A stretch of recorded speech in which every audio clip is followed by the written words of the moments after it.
कांग्रेस को और लगातार झटके जो है वो मिलते चले जा रहे हैं। जिस तरह से सुबह बड़ी खबर आई थी, कांग्रेस के दिग्गज नेता गुलाम नबी आज़ाद ने पार्टी से रिज़ाइन कर दिया और अपने आप को कहा कि मैं अब कांग्रेस से विदा लेता हूं। उसके बाद काफ़ी ज़्यादा पशुपेश जो है वो कांग्रेस में चल रही है। जम्मू में भी एक महामंथन जो है वो कांग्रेस पार्टी में उनके जितने भी नेताओं हैं उनका चल रहा था। वहीं आला कमान अगर दिल्ली में बात की जाए कांग्रेस के, तो वहाँ पर भी मंथन चल रहा है। लेकिन अब जो खबर आ रही है उसमें यह बताया जा रहा है कि गुलाम नबी आज़ाद के बाद बहुत सारे ऐसे नेता हैं जिन्होंने उनको सपोर्ट करते हुए कांग्रेस से अलविदा कह दिया है। इनमें बड़े नेता हैं जिनमें पहला नाम जो आता है वो RS चिब का है, जिनकी तरफ से एक लेटर जारी किया गया है। इस लेटर में इन्होंने साफ तौर पर कहा है कि मैं भी गुलाम नबी आज़ाद जो हैं उनको सपोर्ट करता हूं, क्योंकि उनकी गाइडेंस में बहुत सारी चीज़ें जो है वो बदलाव में आया है। काफ़ी लोग जो उन्हें मानते हैं, काफ़ी ज़्यादा लीडर उनको फॉलो करते हैं और बहुत सारे कार्यकर्ता उनके साथ जुड़े हुए हैं, बहुत सारे लोग उनके साथ जुड़े हुए हैं। जिस तरह का उन्होंने डिसीजन लिया है, कहीं ना कहीं वो इस चीज़ में थे, कहीं ना कहीं उनके साथ ऐसी चीज़ें हो रही थी, शायद ऐसा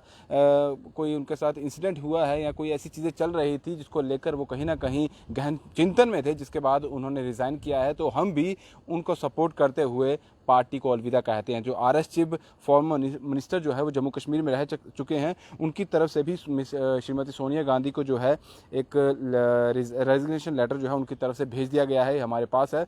दूसरी अगर बात की जाए रियासी से, अगर बात की जाए तो रियासी से एक्स मिनिस्टर और सीनियर कांग्रेस लीडर जो है जुगल किशोर शर्मा, उन्होंने भी कांग्रेस को अलविदा कह दिया है। उनकी तरफ से यही कहा गया है कि मैं भी गुलाम नबी आज़ाद को सपोर्ट करता हूं।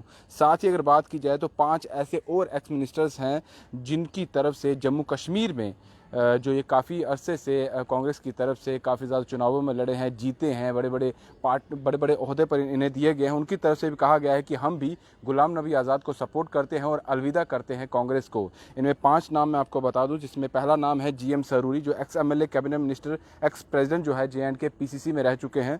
दूसरे हैं हाजी अब्दुल राशिद, ये x MLA MOS vice president JNK PCC till resign. उसके बाद तीसरे आते हैं मोहम्मद अमीन भट्ट, ये भी एक्स MLA हैं, एक्स MLC हैं, एक्स स्टेट यूथ प्रेसिडेंट रह चुके हैं। उसके बाद गुलजार अहमद वानी हैं, ex MLA district president Anantnag. उसके बाद Chaudhary Mohammad Akram, ex MLA and chairman JNK ST cell.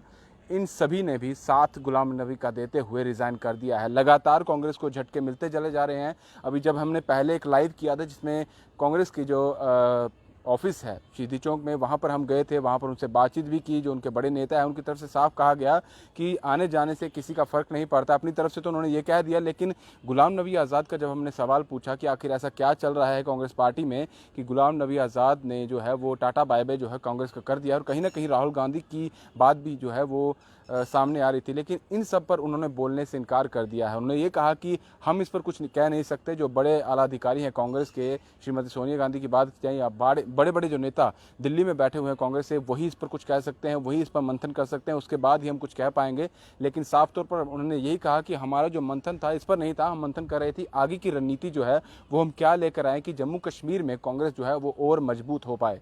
लेकिन यहाँ पर मजबूती नहीं, कांग्रेस की ज़मीन और खिसकती हुई नजर आ रही है। जिस तरह से गुलाम नबी आज़ाद के बाद 7 और बड़े नेताओं ने, जम्मू कश्मीर के नेताओं ने रेजिग्नेशन दे दिया है और कांग्रेस को बैकफुट पर लाकर खड़ा कर दिया है। अब यह भी देखना होगा कि अगर गुलाम नबी आज़ाद ने रिज़ाइन किया है, क्या उनके मन में ये चल रहा है कि मैं अपनी अलग पार्टी बनाऊंगा या किसी और पार्टी में वो जाने की उनकी मंशा जो है वो चल रही है। हालांकि इस बारे में अभी कोई भी जो जानकारी है या किसी ने भी इस पर कोई भी प्रतिक्रिया नहीं दी है, लेकिन कहीं ना कहीं कयास लगाए जा रहे हैं कि हो सकता है गुलाम नबी आज़ाद अपनी अलग पार्टी बना सकते हैं। जिस तरह से इतने बड़े नेता उनकी सपोर्ट में अलग हो रहे हैं कांग्रेस पार्टी से, ये उनके साथ मिल के उन्हीं के साथ एक अलग गठबंधन बना के एक नई पार्टी जो है वो वजूद में आएगी और आने वाले समय में वो पार्टी भी जम्मू कश्मीर में चुनाव लड़ती हुई नजर आएगी। जिस तरह से जम्मू कश्मीर अपनी पार्टी की बात की जाए तो वो भी 2 साल पहले 3 साल पहले ही वजूद में आई थी, जिसमें अल्ताफ बुखारी जो हैं वो प्रेसिडेंट बनाए गए थे और बहुत सारे अलग अलग नेताओं की बात की जाए अलग अलग पार्टी के, वो निकल के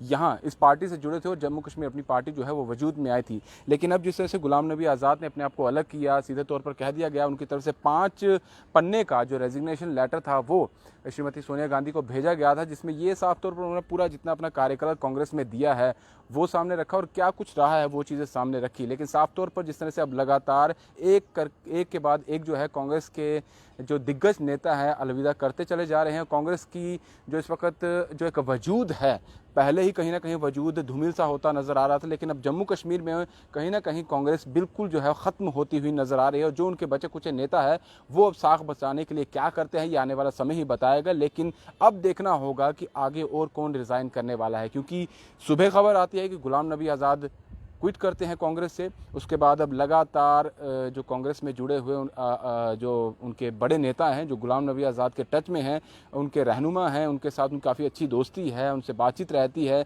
जो उनको एडमायर करते हैं वो भी अपने आप को उनसे अलग करते जा रहे हैं। और शायद हो सकता है कि अब अलग एक पार्टी कुछ समय के बाद वजूद में आ जाए, या फिर ये भी हो सकता है कि शायद बीजेपी की तरफ ही इनका रुझान ना हो, क्योंकि बहुत सारे ऐसे बड़े नेता हैं जिन्होंने अपनी अपनी पार्टियों को छोड़कर बीजेपी का दामन थाम लिया। तो क्या ये नेता भी बीजेपी में जाएंगे या फिर एक अलग वजूद के साथ एक अलग पार्टी जो है वो लेकर आएंगे, ये आने वाला समय बताएगा। लेकिन कांग्रेस पार्टी के लिए अब संकट भरे समय जो है वो चल रहा है और वो एकदम से यहाँ पर ख़त्म होती हुई नजर आ रही है। फिलहाल दीजिए इजाज़त।